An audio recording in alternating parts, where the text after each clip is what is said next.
ज्ञानञ्जनशलाकया चक्षुरुन्मिलितं येन तस्मै श्रीगुरुवे नमः। श्रीचैतन्यमनोभीष्टं स्थापितं येन भूतले स्वयं रूप कदा मह्यं ददाति स्वपदान्तिकं। वन्देऽहं श्रीगुरु श्रीयुतापदकमलं श्रीगुरुन् वैष्णवांश्च श्रीरूपं साग्रजातं सहगण रघुनाथान्वितं तं सजीवं सावद्वैतं सावधूतं परिजनसहितं कृष्णचैतन्यदेवं श्रीराधा कृष्णपादान् सहगण ललिता श्रीविशाखान्वितांश्च। हे कृष्णा करुणा सिन्धु दीनबन्धु जगत्पते गोपेश गोपिका कान्त श्रीराधा कान्त नमस्तुते। तप्त कांचन गौरांगी श्रीराधे वृंदावनेश्वरी वृषभानुसुते देवी प्रणमामि हरिप्रिये। वाञ्छाकल्पतरुभ्यश्च कृपा सिन्धुभ्यैव च पतितनां पावनेभ्यो वैष्णवेभ्यो नमो नमः। जय श्री कृष्ण चैतन्य प्रभु नित्यानंद श्री अद्वैत गदाधर शिवासादि गौर भक्तवृंद। आप सब मेरे पीछे बोले, हरे कृष्णा कृष्णा कृष्णा हरे हरे, हरे राम राम राम हरे हरे। हरे कृष्णा कृष्णा कृष्णा हरे हरे, हरे राम राम राम हरे हरे। एक बार हाथ खड़े करके, हरे कृष्णा कृष्णा कृष्णा हरे हरे, हरे राम राम राम हरे हरे। बहुत बहुत धन्यवाद। नमो विष्णुपादाय कृष्णपृष्ठाय भूतले श्रीमते भक्तिवेदांत स्वामिनिति नामिने। नमस्ते सारस्वते देवे गौरवाणी प्रचारिणे निर्विशेष शून्यवादी पाश्चात्य देशतारिणे।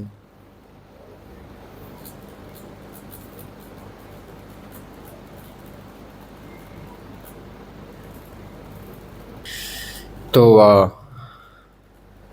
गीता तो बाजार में बहुत सारी हैं।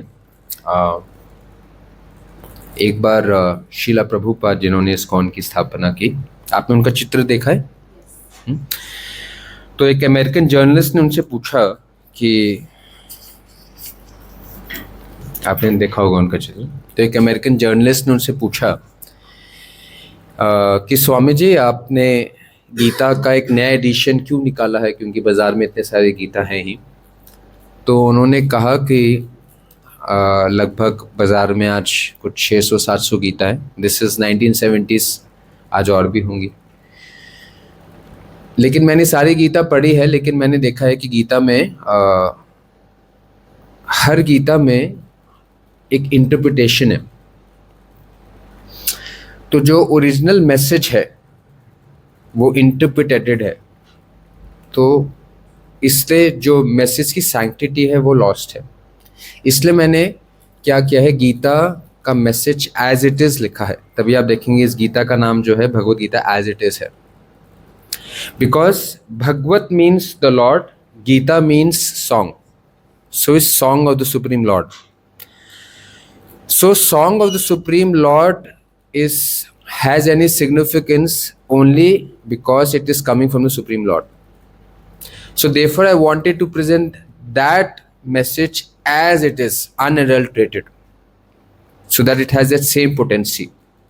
Sorry for the interruption.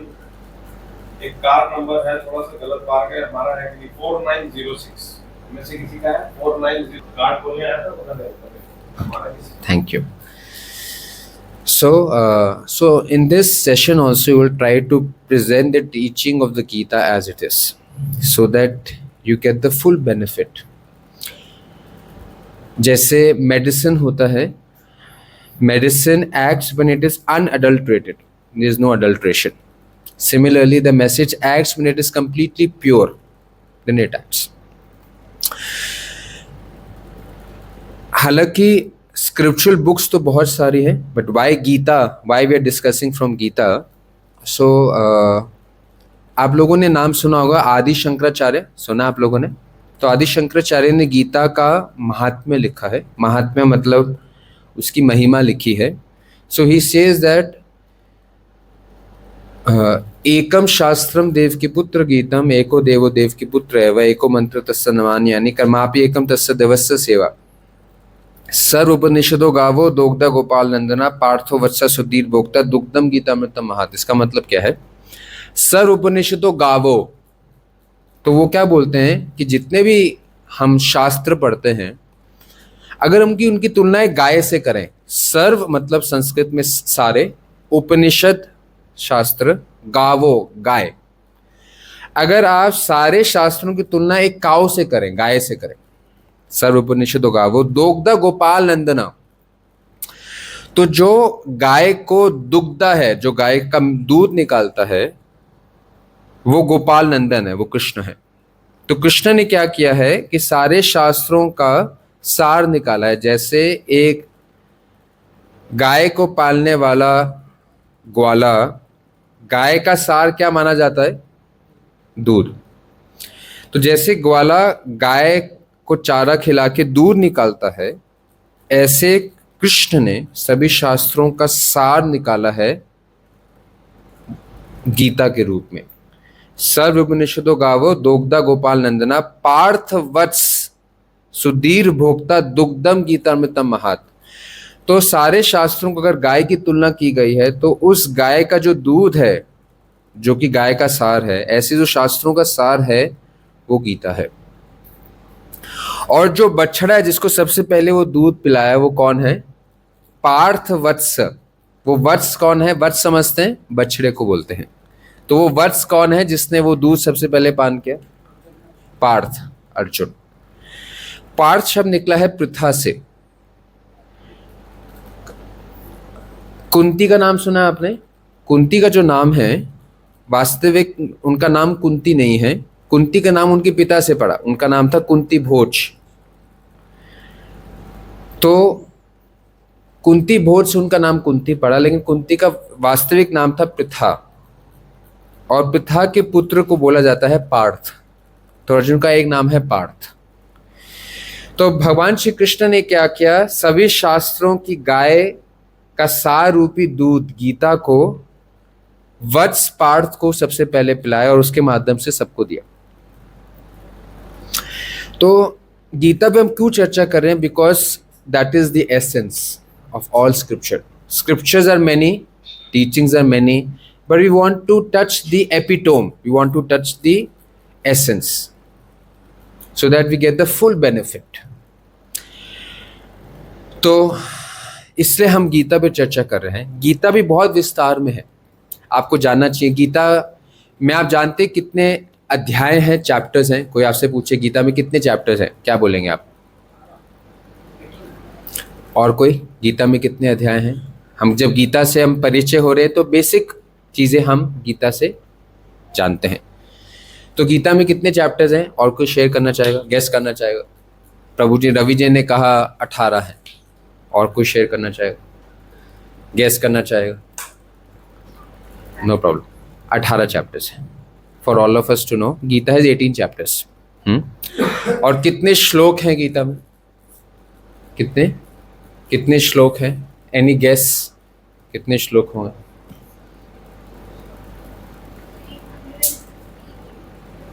Raina कह रही हैं 358. She is absolutely wrong.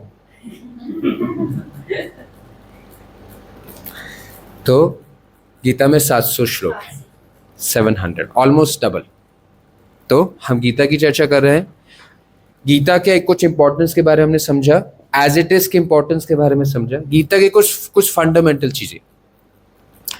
Gita सभी स्क्रिप्चर्स का एसेंस है.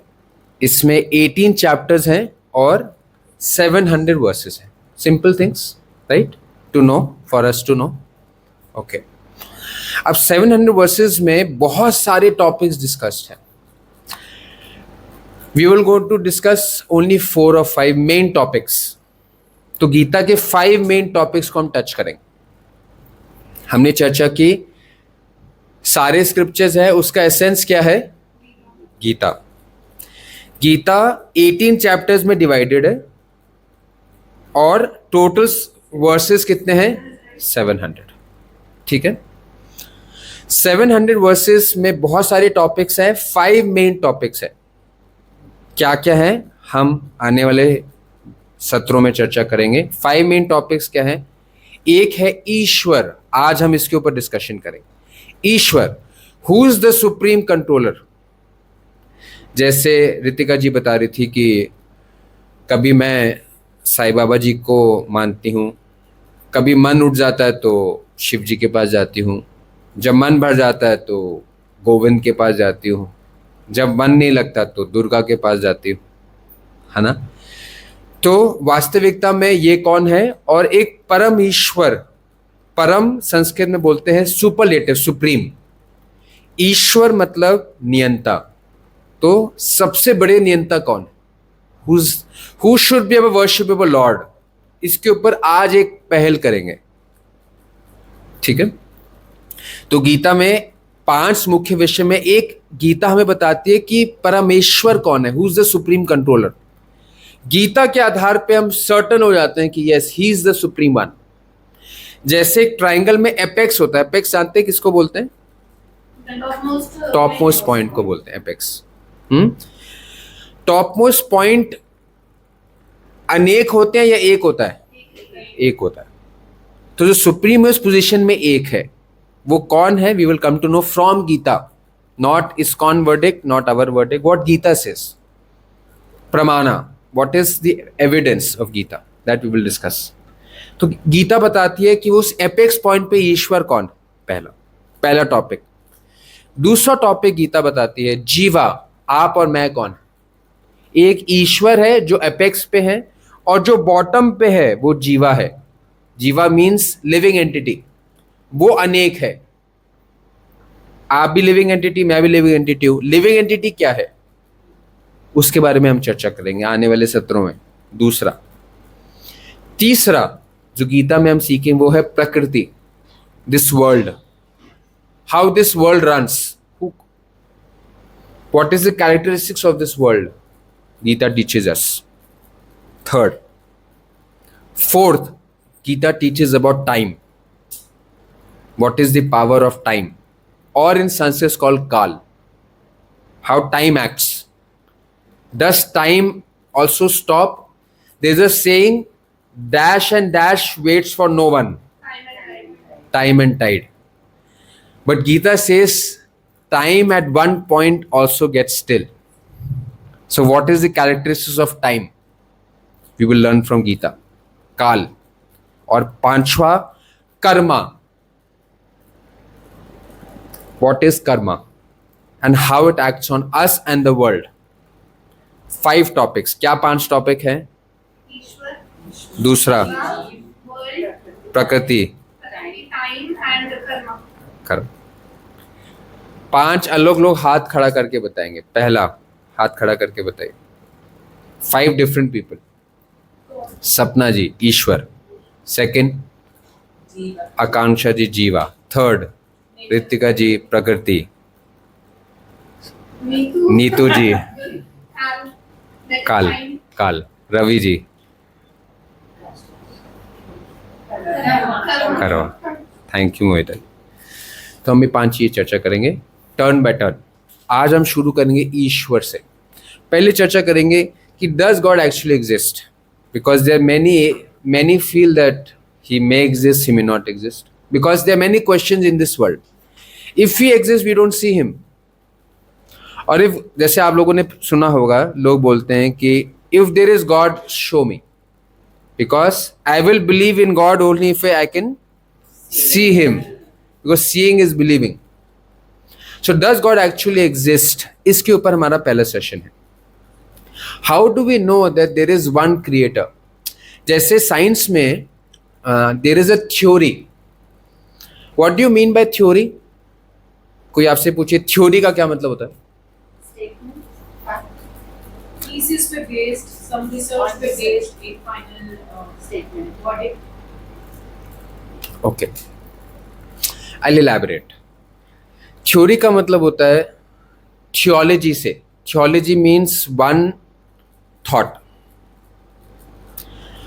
One thought makes a theology from which comes a theory. Theology means science of theories. Theory comes from a thought. That thought may be correct, that thought may be correct, or that thought may be incorrect. So there is one thought that world started from a bang. Therefore it is called Big Bang theory. Theory means a thought, and it can be correct or it can be incorrect. Because no one heard that Big Bang or saw that Big Bang, because no one was there to hear or see it. The Big Bang theory means everything was concentrated into a mass and there was an explosion and everything started evolving. So this is what science says. Because it is a thought and thought keeps changing. So this theory also keeps. So there are many Big Bang theories. So what keeps changing cannot be a fact. Fact never changes. 2 plus 2 is equal to 4. Is it theory or is it a fact? It cannot change. Theory changes. So Big Bang is a theory. So science, one theory says that there was no God. There was an explosion and everything got involved. But the question is, who actually made that explosion? Because we don't have explosion without having someone doing that explosion. जैसे आपने सुना आजकल भारत के अलग अलग शहरों में कुछ explosives हो रहे हैं. Do you think it is happening on its own or there is someone behind it? So this question is that at the start of creation, who was behind that explosion? So it's a theory. So did it happen by chance? As many believe that everything happened by chance. There was an explosion by chance. Things started evolving by chance. You and I also came by chance. Was it by chance or was it by choice? We'll discuss this. If it was by chance, then there is no God. If there was some choice, who made that choice is God. We'll discuss that. So does God actually exist? Let's elaborate from Gita. ठीक है? Next. So we'll see from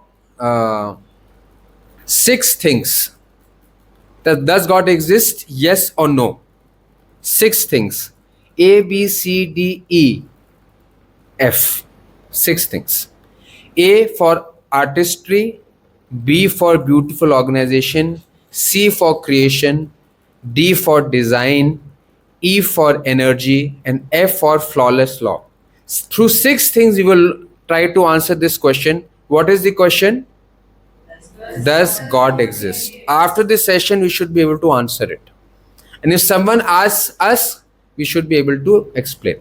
6 things. First, artistry. Next. Okay. Have you seen this painting? ये painting का क्या नाम है? Painting का नाम Leonardo da Vinci नहीं है. Painting Mona Lisa. Who is Leonardo da Vinci? The painter. So as soon as you see Mona Lisa, and if someone asks you, did Mona Lisa painting come by chance or was it painted by a painter? What will you say? The famous Leonardo da Vinci. Another painting, and there is a painter. Waterfall, painting, and there is a painter. Have you seen a painting, a beautiful painting with meaning that has come by chance? No. So every painting has a painter, right? Go next. If आप आगे चले गए.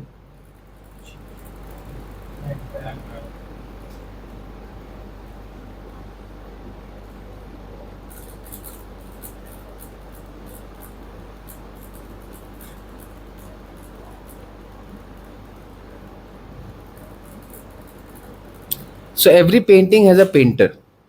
So our question is, if a painting has a painter, Do you think this person, which is far more complicated than a painting, would it come by chance? Is it logical? No. If in order to make a painting, it requires a skill. Can all of us paint as beautiful as Leonardo da Vinci? No. So if painting requires a skill and painting is only two-dimensional, what to talk of person who's multi-dimensional, who's living far more complicated? If a painting cannot come on its own, a far more complicated creation, how can it come on its own? Is it logical?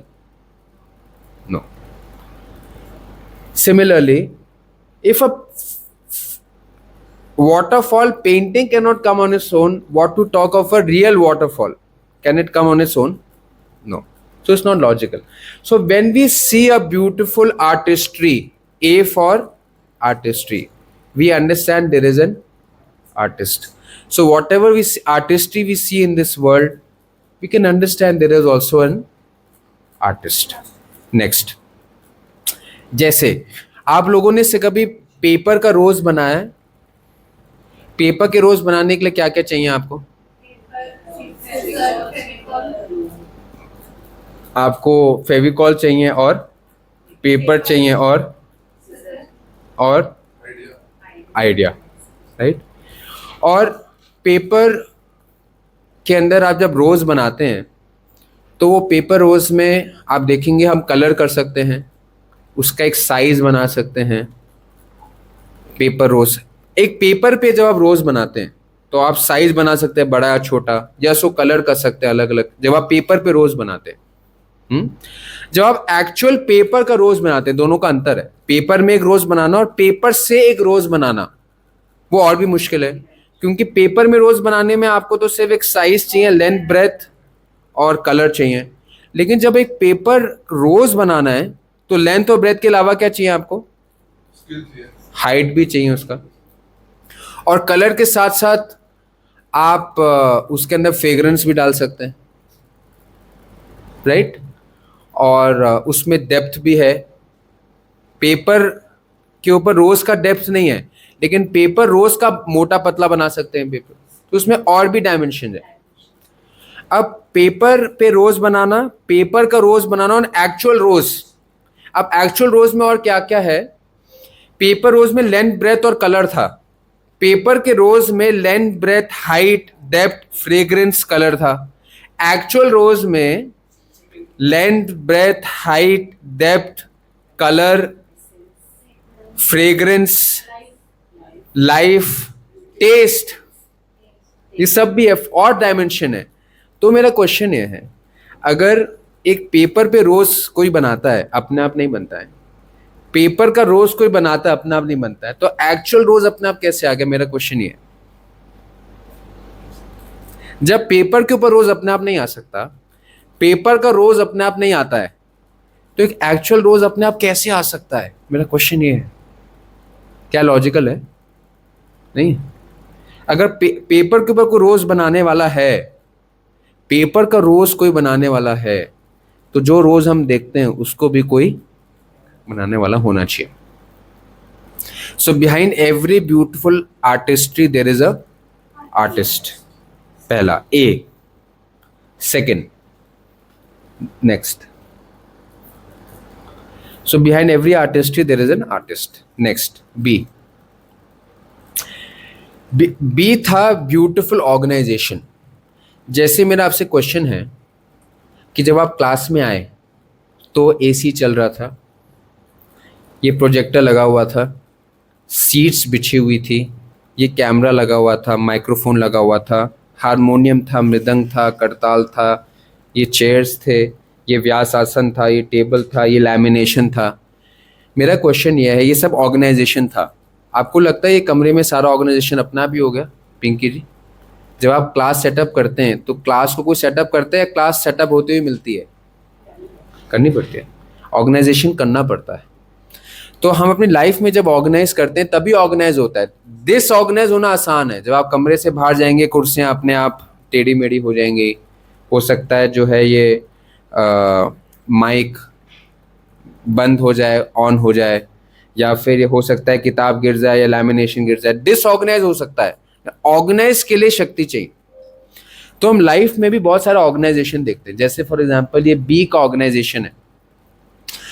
हालांकि हम सोचते हैं हम ही organisation करते हैं, लेकिन आप 20 के अंदर देखेंगे तो 20 के अंदर क्या ऑर्गेनाइजेशन होता है। 20 के अंदर 3 कैटेगरीज होती हैं। एक होती है queen, queen bee. Queen bee क्या होती है? क्वीन बी वो होती है जो कि एक्चुअली ऑफस्प्रिंग्स देती है, जो फर्टाइल बी होती है। एक बी को बोलते हैं ड्रोन, वो मेल बीज होते हैं जो कि क्वीन बी के साथ रिप्रोड्यूस करते हैं। और एक होती है वर्कर बी। वर्कर बी वो फीमेल बीज होती हैं जो कि रिप्रोड्यूस नहीं कर सकती, तो वो बाकी काम करती है। बाकी काम क्या करती है? बी हाइव को बनाना, उसमें से पोलन लेके आना, शहद बनाना, क्वीन का ध्यान रखना। ड्रोन क्या करता है? प्रोटेक्शन करता है और रिप्रोड्यूस करता है। और क्वीन क्या करती है? सिर्फ ऑफस्प्रिंग को जन्म देती है। तो इन सब को अपने टास्क डिवाइडेड है। क्वीन बी कभी भी हनी लेके नहीं आती है, वर्कर बी कभी बच्चों को पैदा नहीं करती है और ड्रोन कभी हाइव नहीं बनाता है। हर एक बी को पता है कि उसको क्या करना है, कैसे करना है। और एक ब्यूटीफुल हाइव में हनी छिपा रहता है जिसको एक्सेस करना मुश्किल होता है। ये सारा ऑर्गेनाइजेशन वो बीज करती हैं जिनको हमें लगता है कि कोई डिस्क्रिमिनेशन नहीं है। तो अगर ये ऑर्गेनाइजेशन हुआ है, नेचर का ऑर्गेनाइजेशन भी किसी ने किया होगा।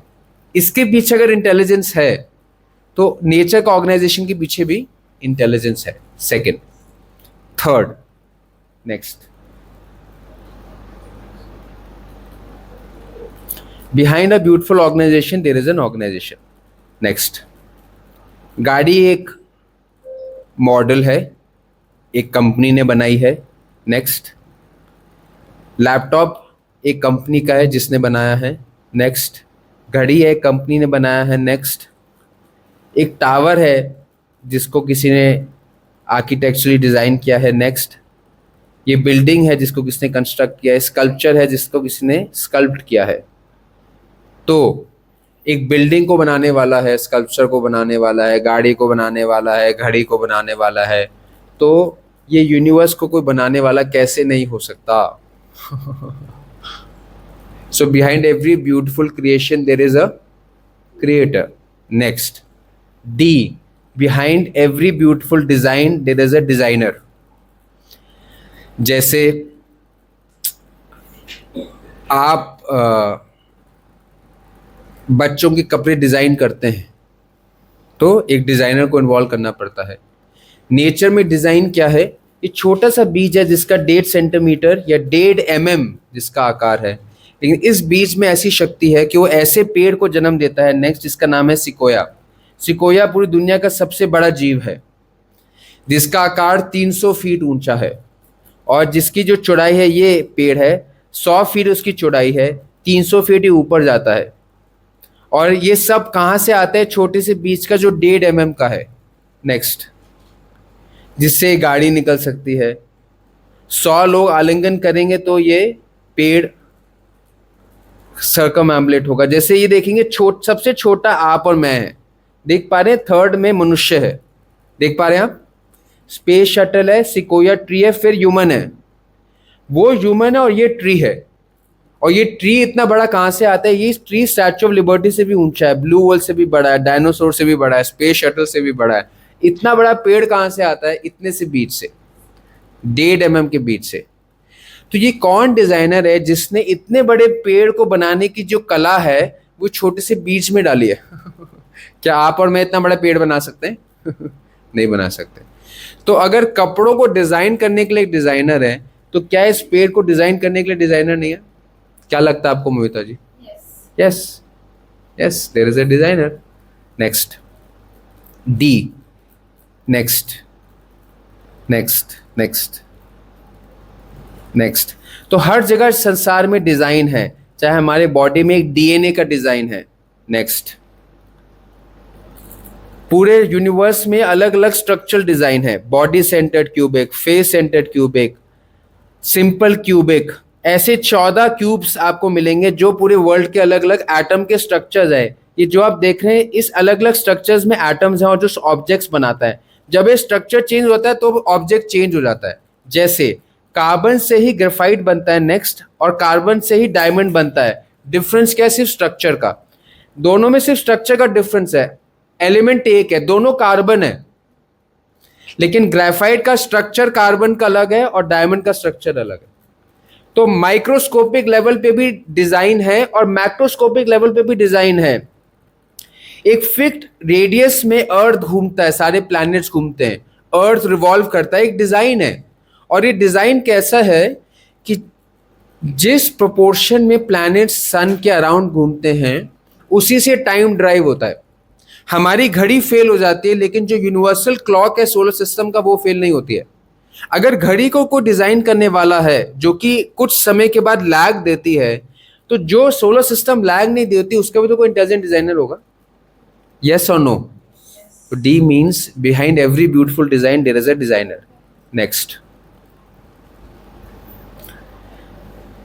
सैटेलाइट को का एक डिजाइन के पीछे इतना बड़ा कंट्रोल सेंटर रहता है, तो जो मून, अर्थ का सैटेलाइट है मून, क्या उसका डिजाइनर नहीं होगा? नेक्स्ट,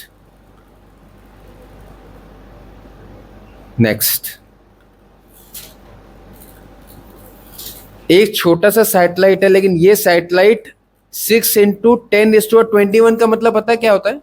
जब हम लिखते हैं 10 × 21, उसका क्या मतलब होता है? नीतू जी नहीं बताएंगी।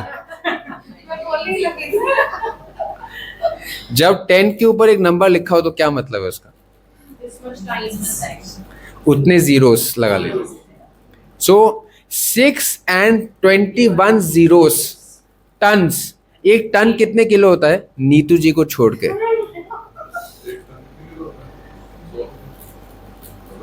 हजार।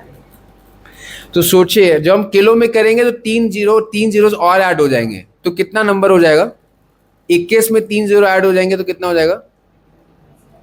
21 + 3 is, तो 6 के बाद जब 24 जीरो आएंगे उतना किलो ये पृथ्वी का सैटेलाइट है, ये पृथ्वी है। और कितने रफ्तार पे चल रही है? नेक्स्ट 1 लाख किलोमीटर प्रति घंटा चल रही है। अभी हम इस समय 1 लाख किलोमीटर प्रति आवर पे चल रहे हैं। किसको महसूस हो रहा है? We are revolving around the sun at the power of 1 lakh kilometre per hour, but can you feel it? अब अपनी गाड़ी में बैठिए, उसको 10 पे चलाइए, 50 पे लाइए, 100 पे लाइए, 200 पे ले आइए, 400 पे ले आइए, क्या होने लगेगा गाड़ी में? वॉबल करेगी। ये गाड़ी ऐसी है जो 1 लाख किलोमीटर प्रति घंटा पे अभी चल रही है, लेकिन हम शांति से बैठे हैं। महसूस हो रहा है हमें? वॉबल हो रहा है? हम नहीं हो रहा। अगर ये वॉबल हो जाएगा तो ना आप रहेंगे ना मैं रहूं। तो वो गाड़ी बनाने वाला है जो कि शायद 10 पे वॉबल ना हो, 100-200 पे भी वो भी लड़खड़ा जाती है। तो वो गाड़ी बनाने वाला जो 1 लाख किलोमीटर प्रति घंटे पे चला रहा है, क्या वो एक डिजाइनर नहीं होगा? और हमारी गाड़ी 1 टन की होगी, ये कितनी है? 6 × 10⁻21 टन्स। ऐसी गाड़ी को ले हम सबको पहाड़ों को, नदियों को और मकानों को, सबको लेते हुए 1 लाख किलोमीटर प्रति घंटे पर चल रही है और महसूस भी नहीं हो रहा है। तो ये अपने आप कैसे आ सकती है? Next, who is in control? जैसे जब कानून, हम ट्रैफिक लाइट पे रुकते हैं, रेड मतलब स्टॉप, ग्रीन मतलब गो, ये रूल है। तो जब एक रूल देखते हैं तो कोई रूल बनाने वाला है या नहीं है? क्या अपने आप रूल बन जाते हैं? नहीं। जब ट्रैफिक रूल है तो इसका मतलब ट्रैफिक डिपार्टमेंट है। नेक्स्ट, डिजाइन है तो डिजाइनर है।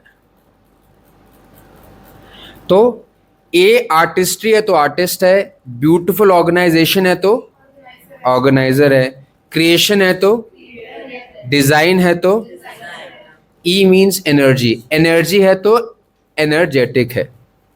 सन की एनर्जी क्या है? साइंस कहता है नेक्स्ट कि जितनी एनर्जी पूरा सन ग्लोब 1 सेकेंड में एमिट करती है उतना अभी तक ह्यूमन रेस कंज्यूम नहीं किया है। Can we imagine? मुझे एक बात बताइए, आज एनर्जी प्रोड्यूस करने के लिए कितनी शक्ति लगती है? ये जो एनर्जी आ रही है, इसके लिए एक पावर प्लांट है। उस पावर प्लांट को रन करने के लिए या तो थर्मल एनर्जी है, कोल को जलाया जाता है, या हाइड्रो एनर्जी है, पानी की एनर्जी को यूज़ किया जाता है, या न्यूक्लियर एनर्जी है। उसको ड्राइव करने के लिए, उस एनर्जी को ड्राइव करने के लिए एक इक्वेशन है जिससे यहाँ एनर्जी आती है, और उसको मेंटेन करने के लिए कितने एक ऑर्गेनाइजेशन की ज़रूरत है इस एनर्जी के लिए। तो एक ऐसा एनर्जी सोर्स जिसके 1 सेकेंड में जो एनर्जी इमिट होती है, वो एनर्जी अभी तक ह्यूमन रेस क्रिएशन की बिगनिंग तक इस्तेमाल नहीं कर पाई है। तो मेरा क्वेश्चन है कि ये एनर्जी सोर्स कैसे आ गया? क्या ये कोई बनाने वाला नहीं है? हम ये नहीं मानते कि बिजली अपने आप आई है। हमें पता है BSNL में बिल भरना है, कोई हमें एनर्जी दे रहा है। तो इतना बड़ा जो सन ग्लोब एनर्जी है, ये किसने नहीं दिया क्या? नेक्स्ट, तो अगर ये टूटा है तो कोई तोड़ने वाला है, तो अगर कोई चीज है तो उसको बनाने वाला है। नेक्स्ट, एनर्जी मीन्स एनर्जी, और last means law, means law maker. अगर ट्रैफिक लॉ है तो ट्रैफिक डिपार्टमेंट है। अगर यूनिवर्सिटी लॉ है, नेक्स्ट, अगर यूनिवर्सिटी में एक लॉ है कि आपको 9:30 बजे पहुंचना है, इस इंस्टीट्यूशन का क्या लॉ है, कितने बजे पहुंचना है? 4 o'clock। हाँ जी, अपने टाइम पे चलते हैं। स्कूल में एक टाइम है, तो हम वो टाइम बनाते हैं। तो अगर एक लॉ है तो लॉ मेकर है। तो आप देखेंगे पूरे वर्ल्ड में लॉज हैं। क्या क्या, जैसे फॉर एग्जांपल आप साइंस में आपने कभी ना कभी पढ़ा होगा, जैसे ग्रेविटेशनल लॉ है। अगर ये ऑब्जेक्ट को मैं नीचे गिराऊं, किसी चीज को गिराऊं, तो वो एक ही एक्सेलरेशन में गिरेगा, वो फिक्स्ड है। क्या एक्सेलरेशन ऑफ ग्रेविटी है, किसी को याद है? इसको बोलते हैं फिजिक्स में acceleration due to gravity. Acceleration due to gravity का मतलब क्या है? कोई भी चीज को अगर आप गिराते हैं, वो एक फिक्स एक्सेलरेशन से गिरता है, 9.8 मीटर पर सेकेंड स्क्वायर। तो ये लॉ किसने बनाया? न्यूटन ने डिस्कवर किया। ये तो एग्जिस्टेंट था, उन्होंने डिस्कवर किया, खोज के बताया कि ये चीज है। तो उन्होंने खोजी और उनको नोबेल प्राइज मिला। हमारा क्वेश्चन, जिसने बनाया क्या उसको प्राइज नहीं मिलना चाहिए? तो प्रभुपाद कहते हैं that God should be given the Nobel prize. Those who discover, if they can get Nobel prize, why not one who has created? Why should he not get Nobel prize? Yes और no? Yes, because is discovering easy or creating is easy? Which is easy? Discovering is easy. ये address को discover करना बहुत easy है, लेकिन यहाँ पर इतना मकान बनाना मुश्किल है। जिसने वो लॉ बनाया है, मतलब असली महिमा उसकी है। खोजने की हम तारीफ कर सकते हैं, तो बनाने वाले की नहीं करनी चाहिए। तो हम 6 चीजों से समझते हैं that God exist. If an artistry is there, this means there is an artist. If there is a beautiful organisation, there is an organiser.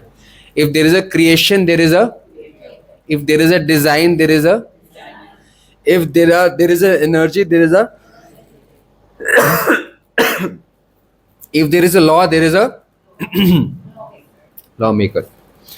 So in this world there is artistry, there is beautiful organization, there is creation, there is design, there is energy, there are laws, which means this world also has a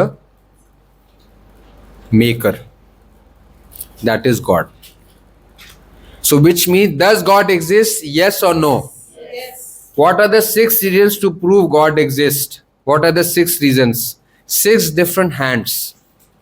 Neetu ji, first hand. Because this world has artistry, and every artistry there is an artist, so this world also has a artist. Second argument, Sapna ji. So every beautiful organization has a Organizer. Because this world has beautiful organization, this world also has a organizer. Third reason, hand raised, Mohita ji. creation has a, Creator.